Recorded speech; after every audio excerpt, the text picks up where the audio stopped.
Good evening, everyone. The wait is finally over and high school football is back in action on the Central Coast. Our game of the week tonight, San Luis Obispo at Nipomo. A new chapter for the Titans this season under first-year head coach Stephen Fields. And our Dusty Baker is live from Nipomo to preview the game. Dusty Baker, what can we expect from this matchup tonight at Nipomo High School?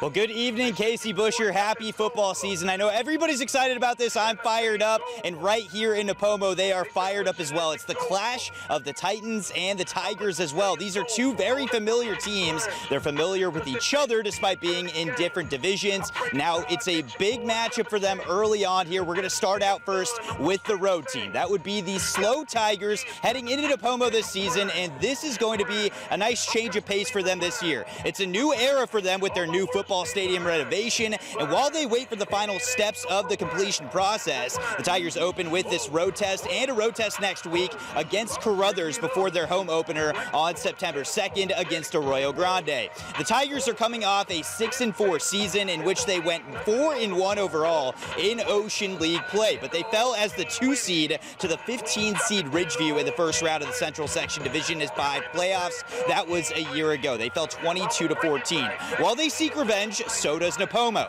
The Titans were the top seed in the Division 4 playoffs a year ago, and after they defeated Mount Whitney, they fell 13-12 to the 8 seed Highland, finishing the year 7-4 and 2-3 in Mountain League play. The Titans won this matchup a year ago, taking down Slow 27-10. However, this is a new look for Tony Dodge. Stepped down, of course. A new head coach is at Nipomo now, and Stephen Field is taking over after being the Arroyo Grande athletic director, and the Tigers and Titans will tell us here that this matchup is a great measuring stick entering the 2022 season. What I love about playing Nipomo and with our school is they play a very physical brand of ball, and they're always exceptionally well coached, whether it was Coach Dodge previously or Coach Field and Coach Edwards now. There's a lot of mutual respect there. Got to win the turnover battle, hopefully create some takeaways and make sure that we're capitalizing on big play opportunities. San Luis is a great football team. You know, we were able to see what they did in their scrimmage last week, and they present us several challenges. So very good football team we're going to face. We respect them and look forward to competing against them. We have our hands full for sure. A lot of respect there from Coach Johnston, and of course, this is not going to be an easy matchup for the first game ever at Nipomo for Coach Field. However, what a way to start it out. 2 rivals here on the Central Coast. This game kicks off here at Nipomo at 7:00 p.m., so we are just 30 minutes away from that. Casey, I am absolutely fired up right now. I know you are too back at the studio. Let's get ready for Friday Night Highlights. Until then, though, reporting live at Nipomo High School, Dusty Baker, KSBY Sports. Back to you. Dusty Baker, thank you so much. We'll bring you all the action tonight on highlights across the coast at 11 o'clock on KSBY for our first Friday Night Highlights show of the season. Nina. A lot of reason to tune in tonight for sure. Casey, thank you. High school football from up and down the coast. This is Friday Night Highlights.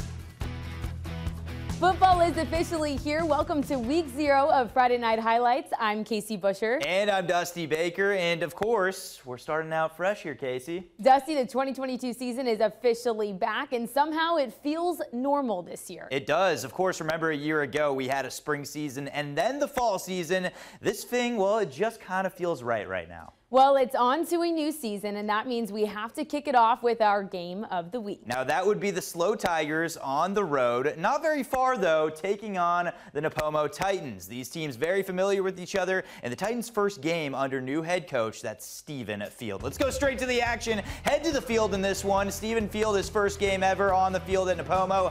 First quarter action we will go, and you're going to hear this name quite a bit, Casey. It's Luca Caccaro. Vroom, vroom, vroom. Caccaro goes down the sideline. Nobody's going to catch him. He takes it 79 yards to the end zone just like that, Casey. The Tigers out in front 7-0. But Casey, keep that engine going here. How about this? Next possession, Caccaro keeping the car going. This is a first down. That'll lead to Jace Gomes. An attempt through the air to Nolan Atala. That'll go. He keeps pushing to the left sideline, and he'll get the first down as well. That's harder yardage. And then inside the 20, it's Gomes. Keep keeping it himself, taking it to the end zone for the score, and Slow trying to go for two, get in the early 2-point conversion. They will be successful. Brody Johnson with the direct snap. Just like that, it's 15-0 in favor of the Tigers. Second quarter, Kakaro does it on the defensive side of the ball. Picked, and it's going back the other way for 6. He has a touchdown. Offensively, he now has one on defense. This car can go all across the country.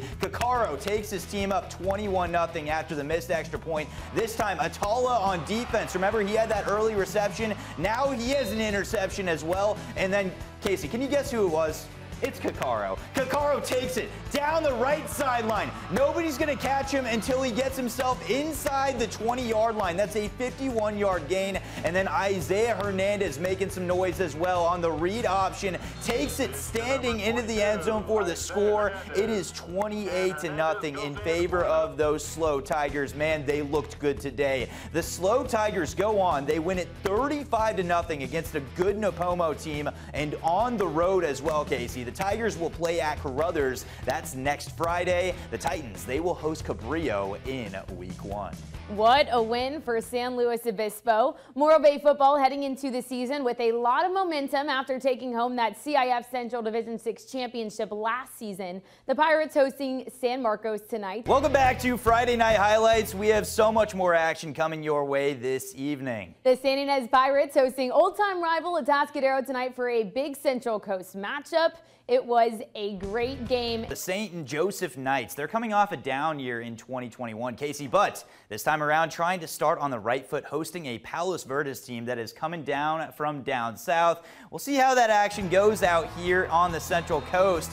A bit of a home field advantage, if you will, for the St. Joseph Knights. We'll go with seconds left in the half, and as you see right there, the Knights' Malachi Langley, it returns an 87-yard kickoff, and it's a 12-9 Knights lead. Second half, Palos Verdes' Charlie Bierlin here gets it to Nathan Kim for a touchdown. Knights trail by 4, but fourth quarter, Darian Mensah, he's picked off by R.J. Alexander. That would lead to a field goal attempt, but it is no good. So the Knights still trailing by 4. And how about the comeback of the Knights? Possibly 47-yard completion to Carter Vargas. That's a good way to start things out here. This time, dropping back, Mensah airing this thing out. This is going to Colin Fassey, but it's a pass interference call. So what will that do? Well, Mensah this time dropping back, looking to his left. Can't find anybody. This is where you win ball games, and you have to have the man in charge taking control. That's Mensah diving to the end zone for the score, and that is the biggest moment of the year already across the Central Coast. How about this? St. Joseph wins a thriller today. The Knights will next host Bakersfield Christian, and of course, moving forward, this is a great way for the Knights to take this momentum into the next week. Also, other action around the league. Paso Robles falls 35-0 to Kingsburg. That's on the road tonight. The Bearcats are on a bye next week. Then they will play their rival Atascadero on September the 2nd.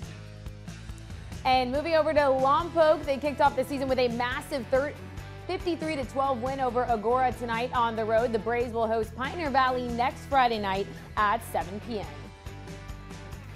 And Arroyo Grande lost 16-13 to Golden West to kick off their season. The Eagles will host Centennial next Friday night. That will be at home at 7 o'clock p.m. The Rigetti Warriors coming off of a historic season, winning a CIF Central Division 5 championship last year. Tonight, the Warriors fall to Bishop Diego on the road 41-9. Now Rigetti will host Santa Barbara next Friday at 7 o'clock. And Santa Maria East Bakersfield, that went late into the night. Santa Maria wins 24-22. The Saints will host San Marcos on Friday, the 26th, in Week 1 at 7 p.m.